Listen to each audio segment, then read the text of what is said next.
네, 여러분 안녕하십니까? 네, 유용화입니다. 여러분들 지난해 11월에 저희들이 방송됐죠. 디올백 사건, 디올백 수수 사건. 그 영상이 공개되면서 일파만파 퍼졌고, 비록 기성 언론에서 다루지 않았지만 일반 민간에게 그 영상이 퍼지면서 사실상 정치적인 변곡점을 이루었던 것이 사실입니다. 그런데 오늘 저희들이 또 추가 영상을 공개합니다. 그 추가 영상은요, 4개의 선물을 최재형 목사가 전달을 했고요. 잘 받았다. 이런 답신과 회신까지 온 영상입니다. 물론 보안 검색대 문제와 이런 문제도 같이 오늘 다뤄줄 내용입니다. 오늘 2개의 영상이 공개되는데 그 2개의 영상을 보시면은 이 김건희 여사라는 사람이 어떤 사람인지, 그리고 보관창고가 뇌물백화점인지, 도대체 무엇인지 박절해서 정말 자기 아버지하고 잘 알기 때문에 인간적인 정으로 받았는지 안 받았는지 이 영상을 보시면 오늘 충격을 또 금하지 못하실 거라고 생각합니다. 자, 코바나 콘텐츠가 과연 뇌물백화점인가, 아니면은 김건희 여사가 공적인 업무를 보면서 나라를 위해서 일을 한 것인가, 우리가 충분히 들여다볼 수 있을 것 같습니다. 오늘 2분 모셨습니다. 제 옆에 최재형 목사 나오셨습니다. 안녕하십니까? 네, 안녕하십니까? 옆에 서울의 소리의 대표이신 출신 백은정 대표님 나오셨습니다. 예, 안녕하십니까? 안녕하세요. 이렇게 일요일 날 고생하십니다. 예. 요즘 최재형 목사님은 상당히 바쁘시죠? 강연 일정도 많으시고. 그런데 그냥 간단하게만 좀 얘기해 주시죠. 네, 평소 제 강연이었는데 요즘은 그냥 시국 강연으로만 트랜스된 거지, 평소에도 강연을 이렇게 해왔습니다. 지금. 네, 어떤 강연 하고 계십니까? 뭐 윤석열, 김건희, 또 김건희, 윤석열 이 두 대통령 부부의 부정부패 네. 비리 혐의를 제가 고발하는 그런 내용의 강연입니다. 백은정 대표님은 지난번에 디올백 사건 서울에서 보도된 이후에 여러 가지 좀 정치적인 변곡점이 생겼죠. 어떻게 보십니까? 뭐 저희는 디올백을 보도한 후에 네. 이게 정말 많은 분들이 알 수 있도록 위신 기자회견도 하고, 지금 뭐 3개월째 지금 한남동 김건희 관저 앞에서 네. 지금 농성을 이어가고 있는 중입니다. 뭐 디올백 아니고 다른 여러 가지 사안도 많지만 우리 서울의 소리는 중점적으로 최재형 목사와 함께 김건희의 그런 뇌물수수에 대해서 계속 집중적으로 국민들한테 알릴 계획입니다. 네. 자, 그러면은 저희들이 준비한 동영상을 보시고 두 분과 함께 이야기 나눠보도록 하겠습니다. 김건희 여사가 최재형 목사에게 디올백을 받기 2달 전 2022년 7월 23일 최재형 목사는 고급 양주와 책 8권을 김건희 여사에게 전달하기 위해 코바나 콘텐츠를 찾았습니다. 최 목사는 오전 11시쯤 김건희 여사에게 방문한다고 톡을 보내고 오후 6시 14분 코바나 콘텐츠 근처에 도착한 후 김 여사에게 사무실에 갈까요? 책과 약주를 맡길까요? 라고 톡을 보내자 김 여사는 비서가 전화한다며 답을 합니다. 사전에 약속된 방문이 아니어서 최재형 목사는 경호 담당 직원과 약간의 실랑이를 벌였습니다. 그 물건을 갖고 있으면 어디 갔다 오신다는 건가? 아니야. 나는 전달만 해주고 가는데. 저희 입장, 그러면 안 되고. 그러면 여기 저 전화하셔서 내려오셔서 가져가라고. 그때까지 가라고. 왜냐면 저희가. 무슨 말인지 알아요. 네. 뭐 이렇게 복잡해. 복잡한데, 선생님 입장에서 충분히 이해해야 되는데. 처음에는 선물 반입이 어려운 것처럼 대응하던 경호 담당 직원은 김건희 여사 비서와 통화한 후 선물 반입을 적극적으로 도와주었습니다. 확인할 문제가 좀 있어서. 여기, 저희가. 그러면 저희가 나가면서 내가 근무하는 사람까지는 안내해 드릴게요. 그러면 네, 그렇게 조금만 부탁드릴게요. 감사합니다. 다시 바꿔드릴게요. 네네네. 받아보세요 다시.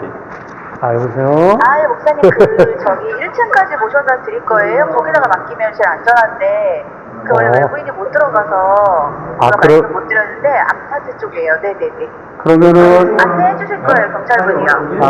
그럼 거기로 데스크로 안내해 드리고. 경호 담당 직원이 직접 선물을 들고 코바나 콘텐츠가 있는 지하 1층에서 보안 검색대가 있는 지상 1층까지 최재형 목사를 친절하게 안내해 주었습니다.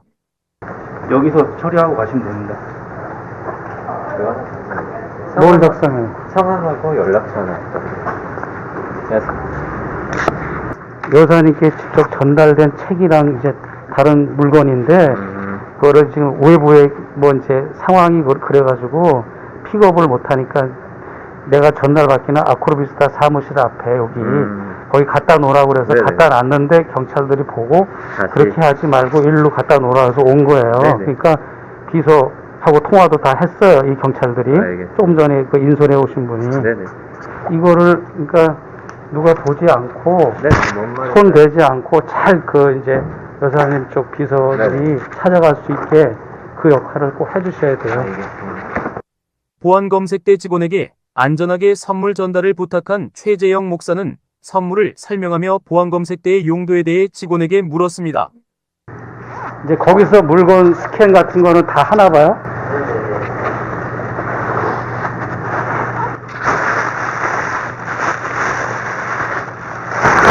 책하고 저 약주 술 선물이라서 알고서 하시면 돼요. 그 다음에 거기 하실 때 책에 포스트잇이 이렇게 설명하는 게 꽂아 있기 때문에 그거 떨어지면 안 되니까 좀 조심 좀 해주시고요. 부탁드릴게요. 예. 최재영 목사는 2022년 7월 23일 오후 6시 30분쯤 김건희 여사에게 줄 선물인 고급 양주와 책을 들고 코바나 컨텐츠를 방문했다가 선물을 보안 검색대 직원에게 전달한 후 오후 6시 42분쯤 건물 밖으로 나왔습니다. 선물을 전달한 다음 날 최 목사가 김건희 여사에게 책과 약주 잘 받았냐고 톡을 보내자 1분 후 김 여사는 잘 받았다며 뵙지 못해 아쉽고 죄송하다라고 답을 보냅니다. 최재영 목사는 김건희 여사가 잘 받았다는 양주와 책을 지금까지 돌려받지 못했습니다. 네, 지금 영상을 우리 시청자분들이 다 보셨는데요. 그 관련 동영상뿐만이 아니라 김건희 여사와 최재영 목사가 두 분이 교환한 톡까지, 카카오톡 내용까지 공개됐습니다. 매우 충격적인 영상이라고 아니할 수 없습니다. 이것이 첫 번째 영상이고요. 두 번째는 더 충격을 금하실 영상도 준비되어 있습니다. 자, 최재영 목사님, 이게 2022년 7월 23일로 기억됩니다. 맞으시죠? 네. 이게 그러니까 샤넬 화장품 그 185만 원인가 189만 원, 200만 원짜리를 김건희 씨한테 전달하고 난 다음인가요? 그렇게 되나요? 순서가 어떻게 됩니까? 그게 아니고요. 예. 1차 접견 때 샤넬 향수 화장품이 들어갔지 않습니까? 그렇죠. 그리고 나서 바로 윤 대통령이 취임 이후 첫 여름 휴가를 간다고 뉴스에 나왔어요. 보통 대통령들이 여름 휴가를 가면 과거에는 뭐 청남대를 가느니 뭐 최근에는 저도를 가느니 그렇지 않습니까? 그래서 뉴스가 나오길래 제가 쓴 책을 노동과 관련된 책과 북한과 관련된 책, 윤석열 정권에서 가장 싫어하는 키워드잖아요. 북한과 노동.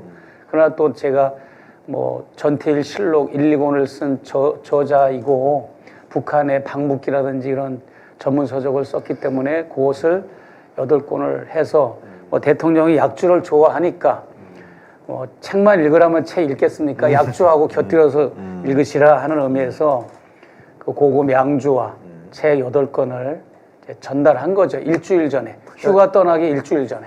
본래 목적은 그러니까 책이었네요. 그죠? 책인데 윤석열 대통령이 워낙 술을 좋아한다는 걸 아시니까 양주도 곁들여서 이렇게 주셨구나.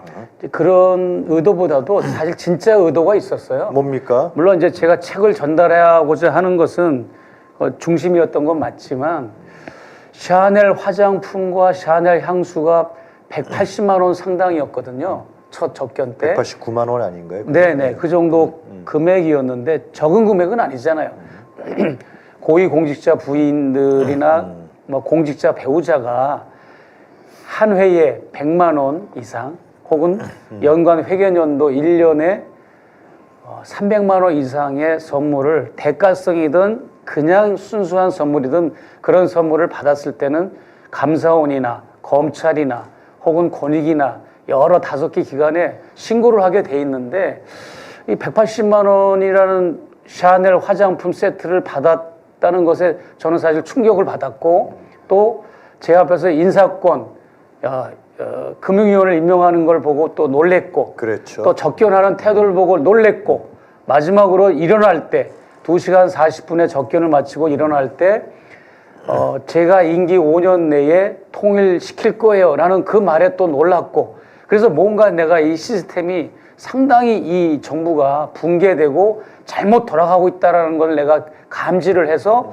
뭔가는 그럼 좀 더 샤넬 화장품급은 아니지만 뭔가를 더 넣어봐야 되겠다 해가지고 사실 이걸 시도했던 거예요. 아, 그렇군요. 네. 근데 이때도 그 카메라로 찍으셨습니다. 그죠? 네, 그렇습니다. 그건 왜 그러신 겁니까? 그러니까 이제 그때 내가 말씀을 드렸잖아요. 그 금융위원을 그것 때문에. 임명한 그 사건을 보고 반드시 내가 어떤 일이 있어도 그런 부분은 도저히 용납이 안 돼서 내가 채집을 네. 하려고 한 달 만에 6월 달에 제가 접견을 했지 않습니까? 네. 1차 접견을. 그러고 나서 요게 이제 7월. 예, 7월이니까 한 달 네. 만에 제가 뭐 이렇게 시계를 카메라가 달린 시계를 처음으로 이걸 작동해 본 겁니다, 사실. 근데 요즘 동영상에도 나왔습니다. 이때도 이 양주와 고급 양주와 목사님이 저술하신 책을 가져가기 전에 김건희 씨하고 김건희 여사하고 톡을 나눴습니다. 그죠? 네, 근데 네. 답이 없어서 현장에 가면 맡기면 되나요? 라고 목사님이 이제 톡을 보내니까 비서가 전화 중이다. 이런 톡이 왔던 거죠. 그래서 들어가신 거죠. 네, 뭐 답변은 바로 온 거죠. 아, 바로 왔습니까? 바로 온 거죠. 예. 그러니까 집에 없었어요. 저기 외부 일정 중이라서 커머나 컨텐츠가 통통 비었어요. 네. 가니까 비어가지고 이걸 뭐 두고 갈까 그냥 아니면 내가 도로 집으로 가지고 갈까 이걸 물어보려고 이 비서한테 연락을 했더니 네. 비서가 경찰 그 저기 경호원물을 보는 경찰들을 바꿔달라고 그러더라고요. 처음에 좀 약간 실랑이가 있었죠. 실랑이는 아니에요. 실랑이가 아니고 제가 리포트가 보니까 잠깐 이해가 잘못됐는데요. 그러니까 저는 커버나 컨텐츠 앞에 이제 두고 나오려고 이렇게 포즈를 취하니까 거기 경찰들이 여기 두지 마시고 여기 두시면 안 되고 한번 이거를 뭐 담당자한테 연락을 해보셔서 여기는 적절한 장소가 아닙니다. 그러길래 내가 그러면 비서한테 내가 전화를 해보겠다. 그렇게 해서 이제 그 경찰들의 인도를 받아서 안내를 받아서 비서가 전화가 왔고. 네네 그렇게 된 그래서 거예요. 목사님이 그걸 들고 가신 거군요. 그죠? 제가 이제 안 들고 가고 앞에 경찰들이 들어줬습니다. 맞아, 그렇게 앞에 나오더라. 제 앞에 들어주잖아요. 친절하게. 그럼 목사님 거기 뒤따라 가신 거고. 뒤따라 안내에 따라서. 네네. 그러면서 보안 검색대를 통과했습니까? 직접 보셨습니까? 보안 검색대를 제가 찍은 거니까 저 아까 그 장면이 보안 네. 검색대입니다. 네. 보안 검색대를 다 통과해서 그 다음에 같이 가셔서 비서한테 전달을 하시는 건 목격하신 건가요? 아니면? 보안 검색대라는 건 특별히 없습니다. 아크로비스타 일반 입주민들이 사는 그 현관에 비치된 검색대라서 보안 검색대는 따로 없고 가져간 물건에 한한 보안 검색인 거죠. 그러니까 대통령 부부가 지금 살고 있는 관저지 않습니까? 그 당시엔 거기 살았죠. 현직 대통령 내가 사는 곳은 그게 아파트든 비닐하우스든 고급 뭐 멋진 건물이든 네. 거기는 관저입니다. 공식적인 이런 주택이라고 해서 관저라고 쓰는 건데 거기에는 우편물도 올 거 아닙니까? 그리고 소포도 올 거 아닙니까? 택배도 오고 그리고 저같이 뭔가 인편으로 갖다 주는 사람도 오고 하니까 독극물 검사, 폭발물 검사를 하는 차원에서 그런 검색대를 갖다 놨더라고요. 그래서 거기를 통과하고 네. 물건을 맡겨놓고 가라는 얘기였어요. 네. 그러니까 검색대를 저희들이 궁금한 거 시청자분들이 궁금한 거는 보안 검색을 그 선물이 네. 받았냐 안 받았냐라는 거죠. 받았다고 얘기하시는 거죠. 그죠? 지금 동영상 이런 거 봤을 때는. 그 제 물건을 접수했냐? 아니 그걸 보안 검색대라는 간이라고 할지라도 하여튼 예. 그걸 통과시켜서 간 거냐 아니면 그냥 통과해서 갔죠. 그렇죠. 그게 중요한 통과하는 거지. 장면을 제가 이렇게 이제 찍었지 글쎄 않습니까? 말이에요. 예. 방명록 같은 장부가 있어요, 아주. 그 이제 뭔가 기록을 하고. 예, 기록을 하고 그 다음에 이제 맡기고 그 쫙 스캔을 하더라고요. 그리고는 이제 자기들이 접수해서 잘 전해주겠다. 근데 이게 사실은 문제가 되는 게 뭐 하여튼 나중에 또 여기 그래서 이제 다루겠지만 그래서 제가 그 질문을 자꾸 여쭤보는 건 윤석열 대통령이 이번 초에 네. 뭐 KBS인가 어디하고 대담하면서 이게 뭐 보안 검색대 얘기는 없었다고 얘기한 것 같아요. 제 기억에 맞나요? 그건 디오르 크리스찬 디오르 그러니까 핸드백 사건 그러니까 이고 요건 또 다른 거니까. 아니 그래도 하여튼간에 예. 네. 디올은 뭐 보안업체 통과한 건 우리 동영상으로 눈여겨 봤었고. 그렇죠. 실제로. 예, 예. 교수님 이 문제는 어떻게 보십니까 이게? 윤석열 대통령이 거짓말한 거예요? 몰랐던 거예요? 뭐예요? 저희가 이 방송을 준비하게 된 계기도 지난 연말에 윤석열 대통령의 그 KBS 대담에서 네. 박절에서 그 받았다. 예. 박절하지 못해서 받았다. 또 보안 검색도 없었다. 이렇게 대부분 사람들이 그렇게 알고 있고 그렇습니다. 서울의 소리는 오래 전부터 정보들이 계속 들어왔어요. 12시간 녹취록에서도 나왔듯이 대통령 당선 이후에 김건희 오빠 김진우 씨가 계속해서 그 건설업자들을 분단위로 시간을 쪼개서 만난다. 그뿐 아니라 김건희 씨도 그런 짓을 하고 있다는 것들을 우리는 또 추재영 목사와 달리 예. 우리도 입수를 했고 이번 방송의 목적은 분명합니다. 윤석열 대통령이 박절하지 못해서 받았다는 그 내용을 반박합니다. 왜? 지금 김건희 씨가 받은 뇌물 창구가 한두 군데가 아니다. 뭐 아크로비타 지금 보안 검색대가 있는 경비실에서도 받았고 또 그냥 아파트 경비실에도 받았고 그러면 들어오는 대로 다 받은 거 아니냐. 얼마나 받았냐. 이걸 다시 여기서 의혹을 제기하는 거고요. 지금 이번 준 선물이 큰 액수가 아니고 뭐 몇십만 원짜리 양주고 책이라지만 이게 과연 있을 수 있는 일이냐. 우리 국민들한테 제가 질문을 해보고 싶어요. 네. 대통령 부인이 선물 가져오면 전화를 했으면 괜찮다고 가지고 가시라고 해야 맞는 거냐? 아니면 주는 족속 집이 없더라도 맡기고 가라 해서 전화까지 해서 그 보안 검색대를 통해서 받는 게 맞냐? 이 부분은 특히나 아직도 윤석열 대통령한테 일말의 기대를 가지고 있는 분 또 김건희 씨가 죄가 없다고 주장하는 분들한테 질문으로 남기겠습니다. 알겠습니다. 그러니까는 그 샤넬 화장품, 그 다음에 이번에 7월 23일 날 22년에 7월 23일 날에 고급 양주와 목사님 저서, 그리고 그 다음에 이제 또 디올백, 그죠? 디올백 이런 걸 쭉 봤을 때는 하여튼 계속 받은 거 아니에요, 그죠? 받았고 확인까지 했고, 그리고 그건 다 보안 검색대를 통과했고 거기 있는 경호하는 사람들의 안내까지 받아서 했다라는. 물론입니다. 예. 네. 이제 중요한 사실이고 팩트입니다. 그러니까 이건 박절하지 못해서 그런 그러니까 말이죠. 그 원인이 뭐냐면요. 김건희 여사, 바로 김건희 여사나 대통령 비서실 김건희 여사를 그 둘러싸고 있는 그 스태프들이 대통령에게 바로 팩트 사실관계 확인을 얘기 안 해주고 그 워딩만 좌담에 나가면 이런 식으로 얘기하라는 것만 입을 맞춘 거지. 윤 대통령은 지금도 이 사실관계 확인을 파악을 못하고 있는 사람이라고 저는 봐져요.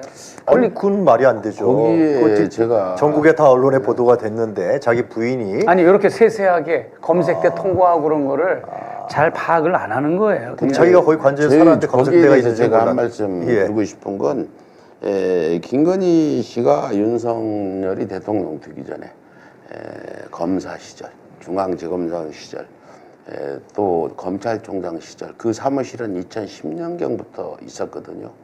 거기서 이런 일을 저는 계속 해왔고 선물도 받았고 청탁도 받았고 그래서 청탁이면 청탁 선물이면 뇌물이잖아요.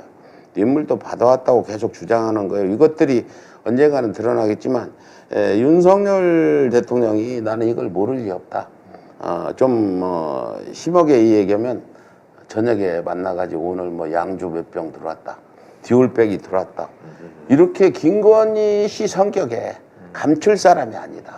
저는 김건희 성격을 오랫동안 파악해 본 사람으로서 그 사람은 속에 있는 말을 다 내뱉는 사람이거든요. 그래서 네.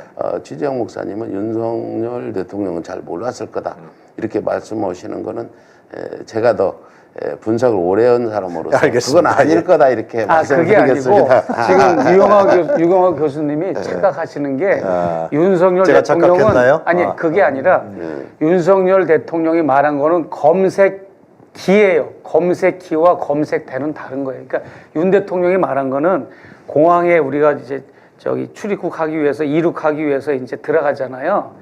그럴 때 이렇게 삼각형으로 되어 있는 사람 통과하는 거 있잖아요. 그거를 복도에다 두면 상가 주민들이 불편해해서 그걸 설치를 못했다는 얘기고, 이거 물건 맡긴 거는 물건을 위한 검색대입니다. 드르르르 해갖고 본 거 아니에요, 다.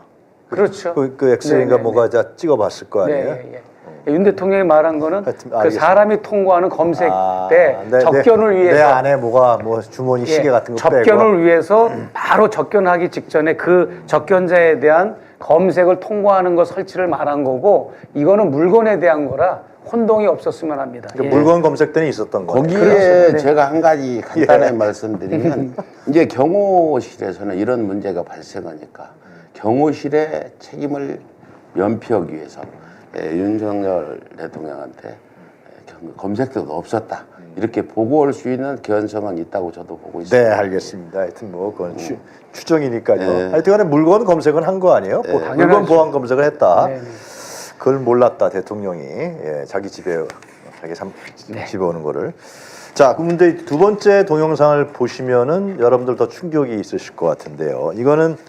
이 동영상은 2022년 8월 19일 날이죠. 선물을 들고서 아크로비스타를 방문해서 누구한테 맡겼느냐? 일반인에게 선물을 우리 최재형 목사가 맡겼습니다. 영상을 보시도록 하겠습니다.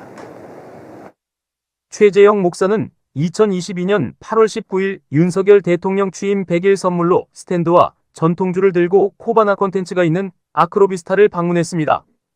7월 23일처럼 사전 약속 없이 방문했기 때문에 선물을 아크로비스타 경비원에게 맡기고 김 여사에게 전달을 부탁했습니다. 코바나 콘텐츠에 선생님이 찾아갈 거니까 잘 해주시면 되고, 문자 소통 이런 거 있으니까 제가 알았습니다. 잘 부탁드릴게요.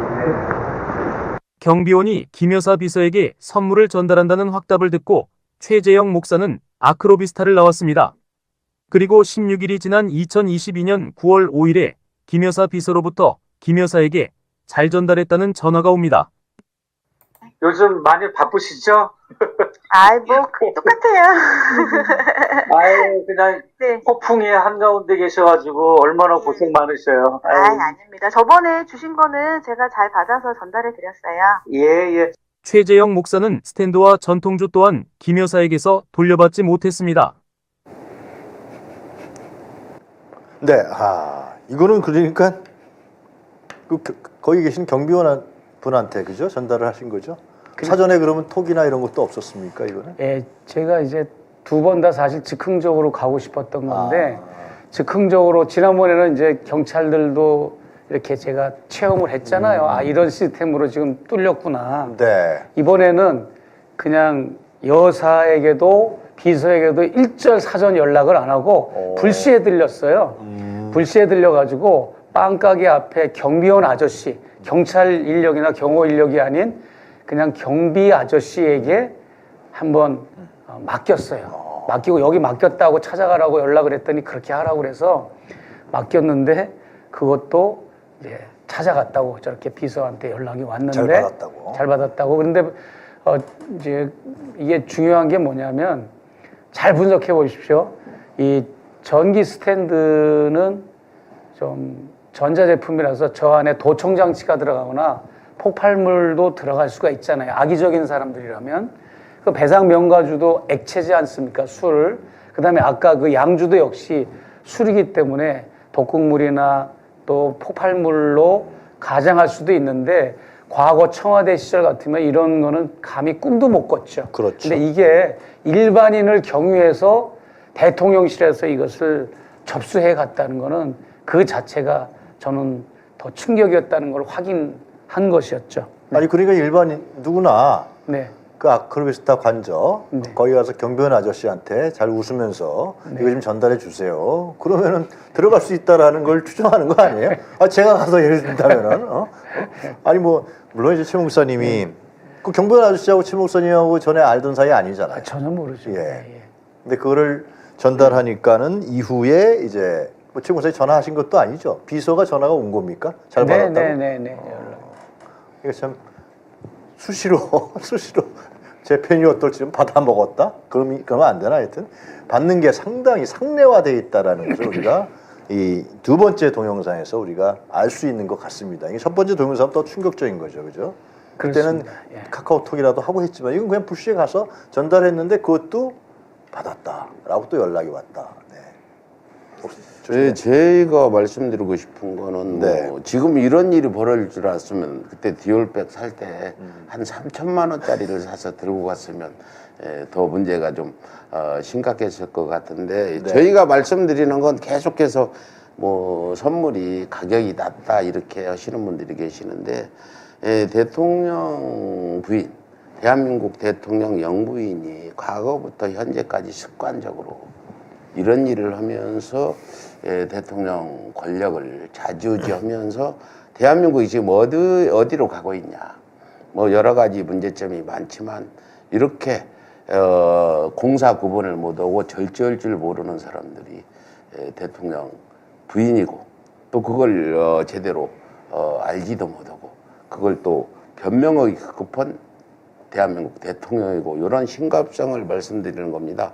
앞으로 이제 선물 준 사람들 그날 그 취재영 목사 갔을 때 기다렸던 그 사람도 있잖아. 디올백 갔을 때 옆에서 기다리던 사람들도 있었는데 그분들도 우리가 누군지 이제 비서도 알고 있는 상황이고 이런 것들이 그 레거시 미디어 측에서 후속 보도로 취재를 해줘야 되는데 지금 계속 안 하고 있다 이렇게 저는 굉장히 아쉽습니다. 저는 요 전기 스탠드를 한 이유가 있어요.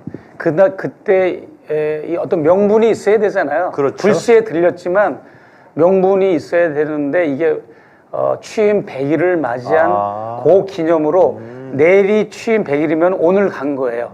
99일째 되는 날. 그것도 보도가 나와서 그랬는데 왜 스탠드냐면 국정이 너무 어둡다. 그 카드에도 썼어요. 술과 함께. 국정이 너무 어둡다. 한마디도 국정이 개판이다. 이거죠.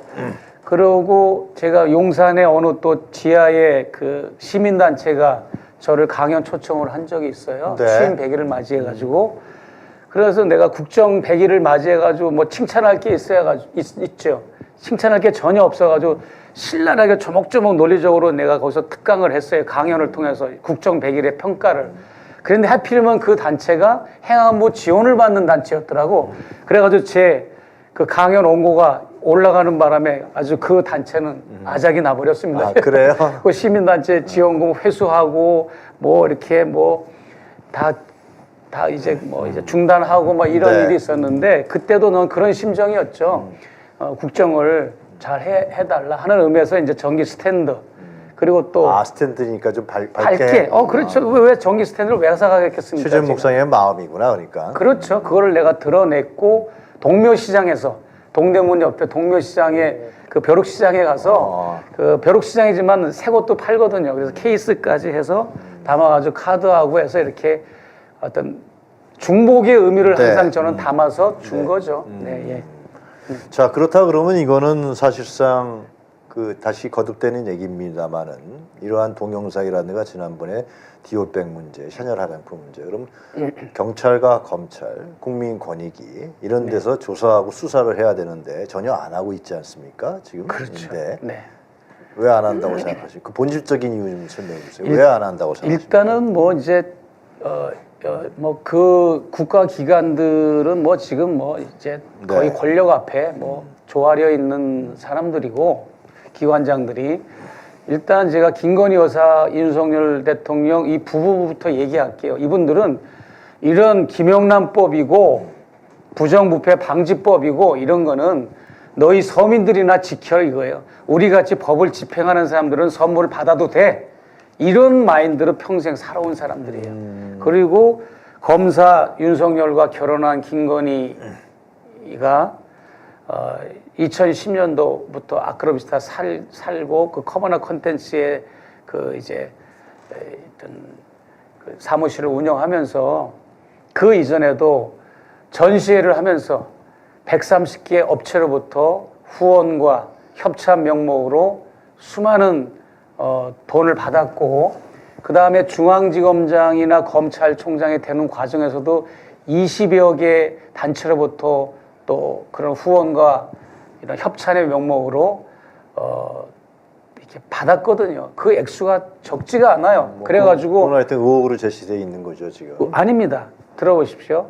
삼성카드로부터 4,400만 원, 도이치모터스로부터 2억 얼마, 게임 업체로부터 2억 얼마, 이 정도 수준입니다. 그래가지고 사법정의 바로 세우기 시민행동에서 고소고발을 했고, 최광욱 의원도 고소고발을 했어요. 그 건 때문에. 그렇으면 그거는 대통령 되기 전의 일이었기 때문에 그것도 해서는 안 되지만 그건 그렇다고 쳐. 그러면 대통령에 당선되고 취임했으면 네. 그런 걸 받는 거나 선물, 뇌물성이나 선물이나 대가성이나 이런 걸 받지 말고 근절을 해야 되는데, 그 자리에서도 계속 그냥 너무나도 당연하게 주는 선물, 찾아오는 사람들의 선물을 다 받고 그렇게 해왔던 거고, 검찰의 부인이기 때문에 일반 검찰도 아니고 고속 승진을 해왔지 않습니까? 잠깐 뭐 좌천된 거 빼고는 검찰 간부의 부인으로서 얼마나 많은 사람들이, 민원인들이 거기를 찾아왔겠습니까?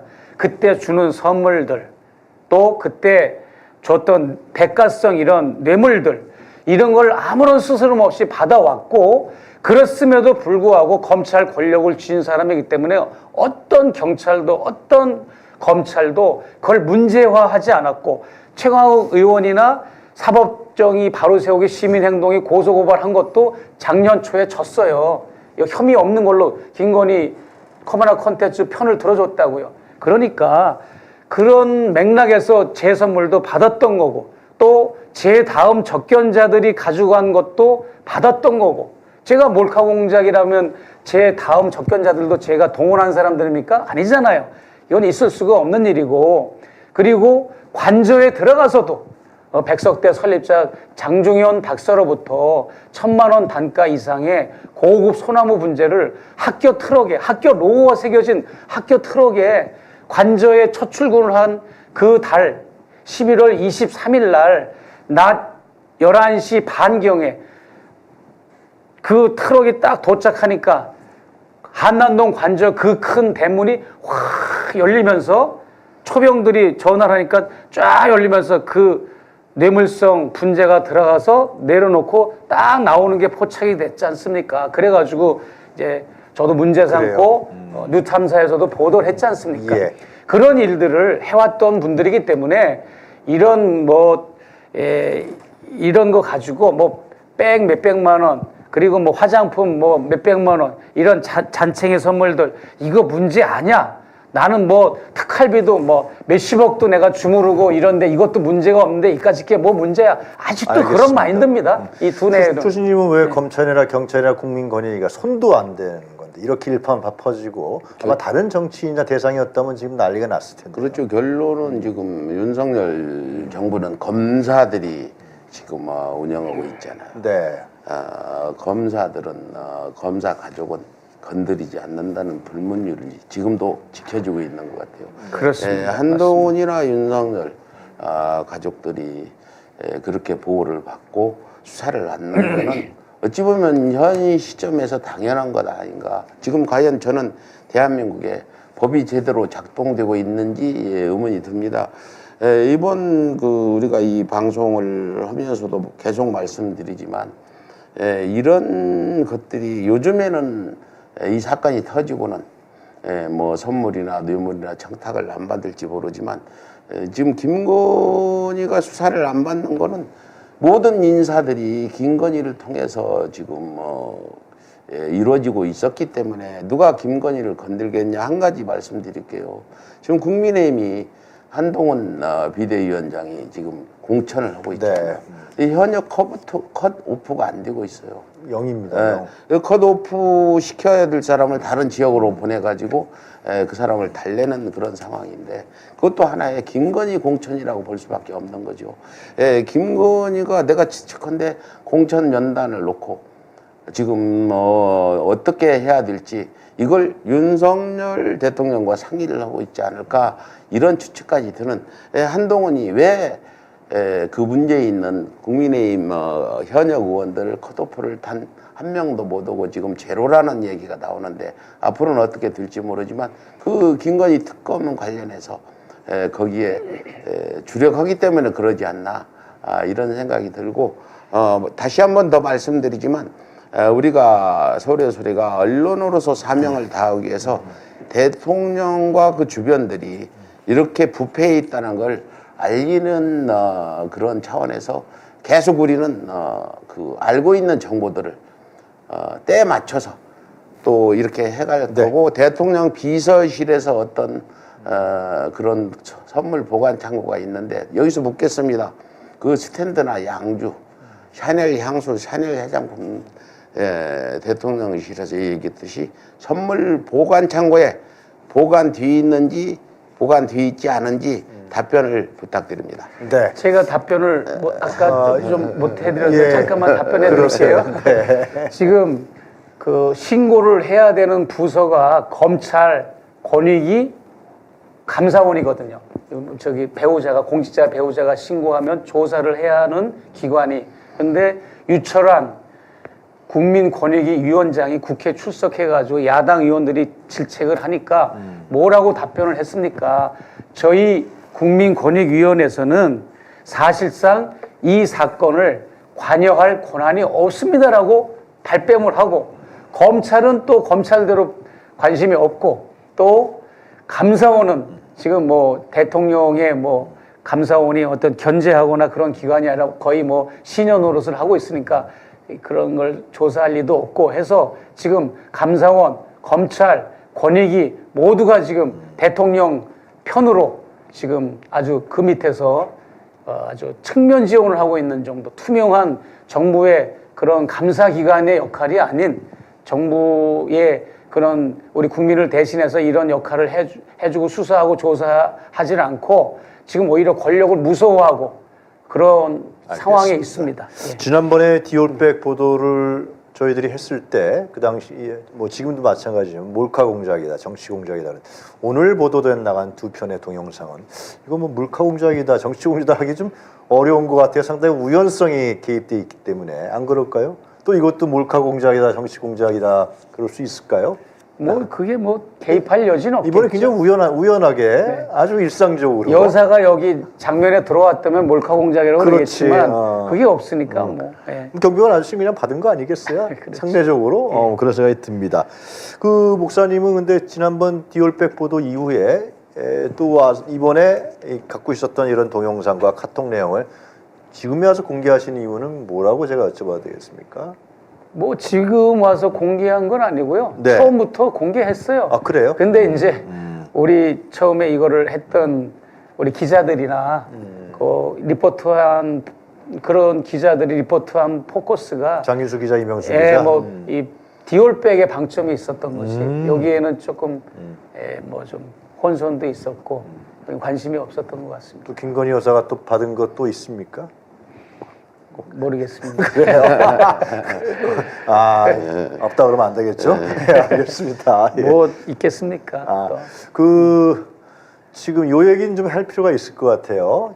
지난번에도 디올백 보도 이후에 기성 언론들이 전혀 받질 않았잖아요. 오죽하면 뭐 사설에서나 받고 팩트도 전달하지 않은. 그러다가 이제 그것이 일파만파 쫙 퍼져 나가니까 그때 가서 이제 뭐 양비론 입장에서 뭐 이렇게 반응. 그렇게 해서 보도가 시작돼서 이제는 뭐 이 문제는 아예 공론화가 있는데 오늘 보도된 부분들도 언론에서 실제로 좀 계속해서 언론이라 그러면은 공익 언론이라 그러면은 이 문제를 기자들이 추적한다든가 취재한다든가 그러면 더 많은 사실이 밝혀질 테고요.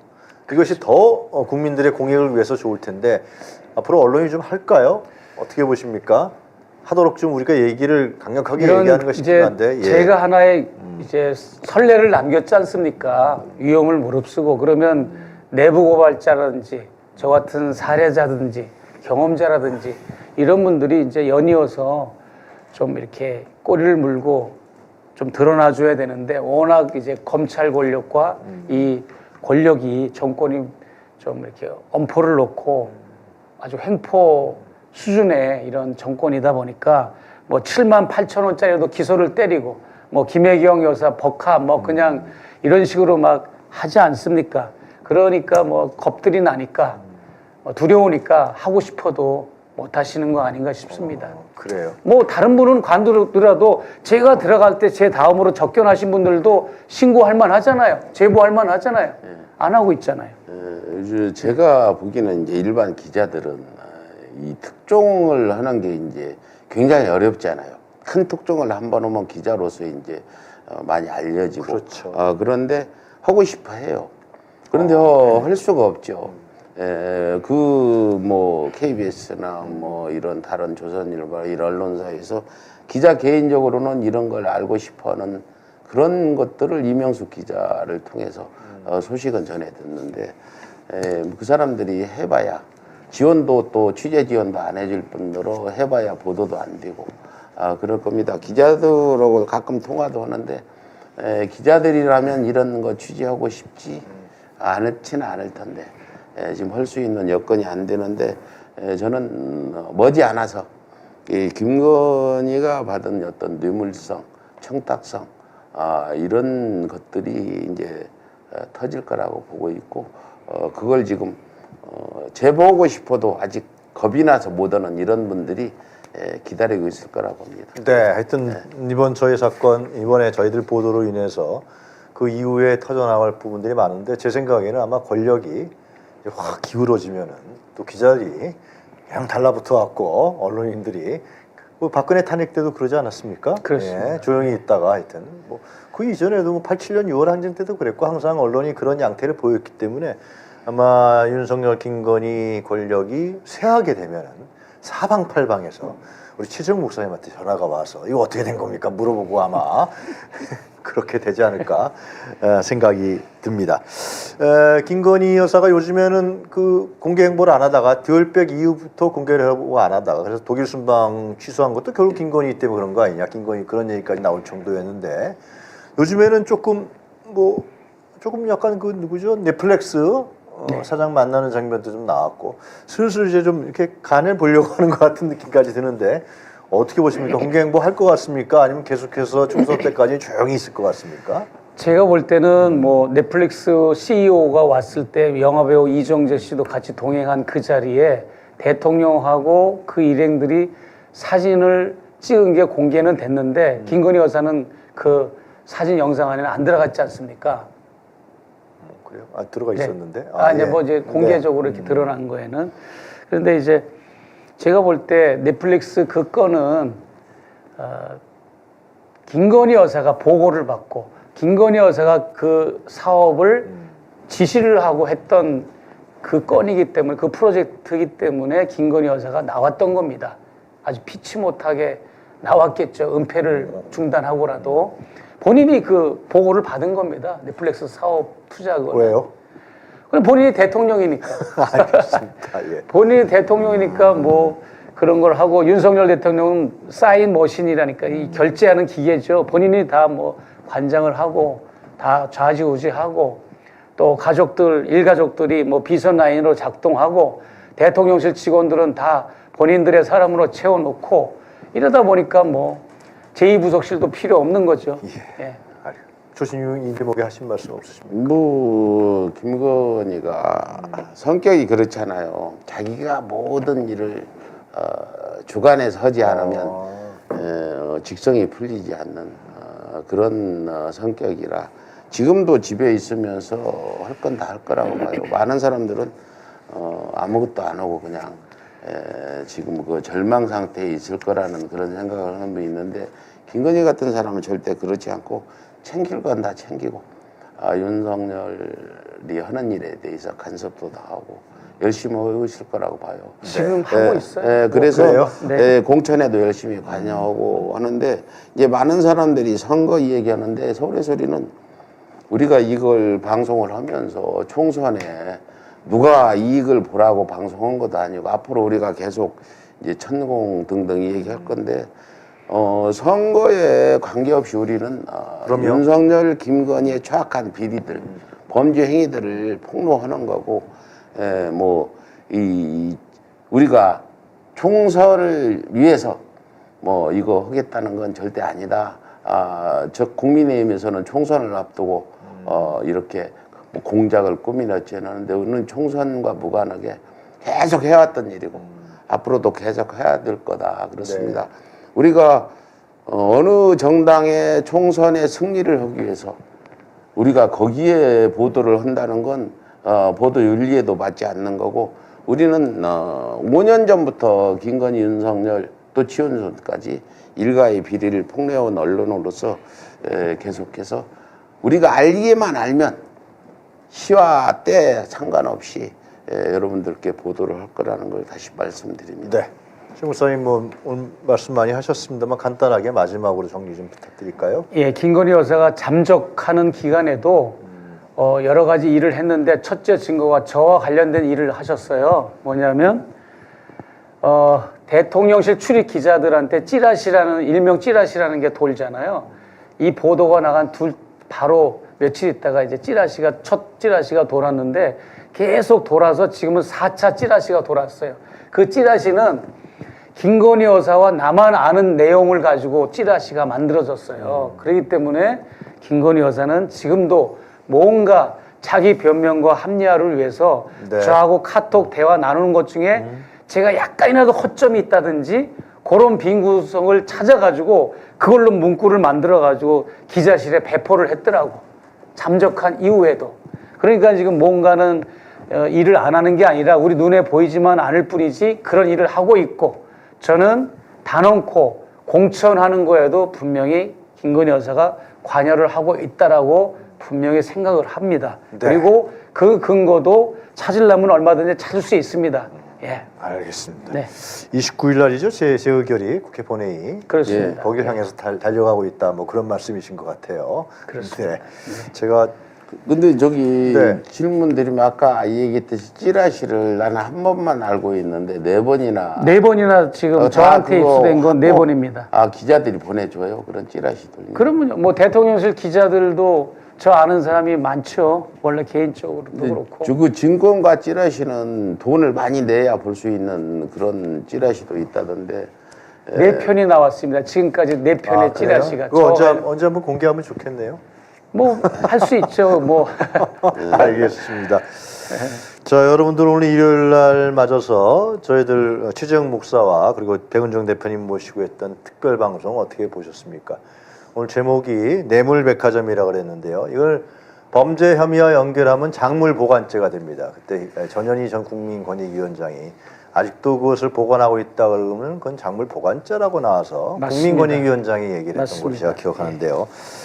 하여튼 오늘 두 편의 영상 보면 더 기가 찹니다. 그리고 윤석열 대통령이 신년 대담에서 얘기했던 뭐 그냥 박절하지 못해서 받았다. 보안 검색 때도 통과하지 않은 것이라는 얘기는 허구임을 다시 한번 우리가 이 자료를 통해서 분명하게 합리적으로 아니다라는 것을 알 수가 있지 않을까 생각이 듭니다. 다시 한번 말씀드립니다만 검찰과 경찰 그리고 각종 국가기관 나중에 정권 바뀐 다음에 그때 가서 문책당하지 마시고 지금이라도 발빠르게 기본 자료라도 수사하고 조사하시기를 부탁드리고 기대해 보겠습니다. 그리고 언론들도 더 이상 눈치 보지 마시고요. 이제는 뭐 운동장이 많이 기울어져 가고 있지 않습니까? 언론들도 저희들이 제공한 동영상이라든가 팩트에 입각해서 그 막강한 인력과 물리력으로 나라의 문제를 그리고 국민의 문제를 보도하시기를 간곡하게 부탁드립니다. 근데 오늘 방송은 디올백을 주기 전에 그 샤넬 향수와 샤넬 화장품을 준 후에 이걸 덜컥 받으면서 국정 개입 전화까지 들은 최재형 목사님이 이제 그때부터 그 영상을 찍으면서 동향을 살피는 그런 영상이었다 이렇게 보시면 되겠고요. 앞으로 서울의 소리는 이제 최재형 목사님과 함께 3월 달에도 여러 가지 지금 취재하고 있는 보도물들을 전해드릴 겁니다. 다만 서울의 소리가 방송하는 부분에 대해서 총선에 뭐 큰 영향을 미치네 안 미치네 이런 분만은 절대 하시지 말라. 우리는 총선 후에 본격적인 윤석열 정권과 싸움이 있다고 보고 준비를 하고 있는 과정인데 총선에서 압승을 하든 어떻게 되든 그거는 우리 투쟁에는 변함없이 설령 국민의힘이 승리를 한다 해도 우리는 싸워나갈 거다. 그렇게 준비를 하고 있다 이렇게 말씀드리겠습니다. 제가 마지막으로 저도 우리 초신님에 이어서 한 말씀 드리고 싶은 거는 저는 해외 교포로서 한국에 와서 통일을 위해서 또 강연을 하는 사람입니다. 북한에 대한 잘못된 것을 올바로 바로잡아 줘야 우리 국가의 통일 정책도 올바로 서는 것이고 하기 때문에 그런 역할을 해왔는데 제가 어떻게 이런 일들을 하게 됐는지 제가 스스로도 밤에 잠을 자기 전에 곰곰이 생각해 보면 너무나도 안타깝고 한심한 겁니다. 왜?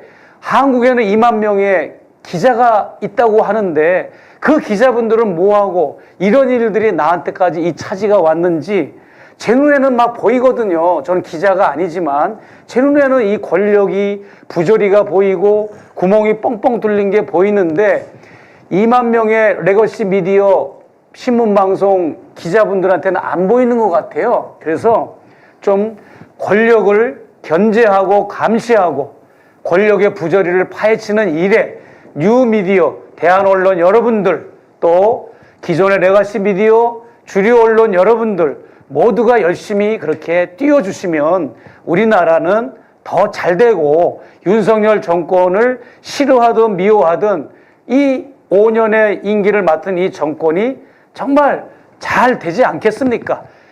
견제와 감시가 강할수록 정권은 정신을 차리고 근신하고 더 정치를 잘하는 겁니다. 그러니까 모든 것은 우리 언론인 여러분에게 달려있다고 저는 생각을 드리고 싶어요. 이상입니다. 네. 두 분 말씀 다 하셨죠. 예. 그러면은 오늘 특별 방송 여기서 정리하겠습니다. 여러분 고맙습니다. 예. 고맙습니다.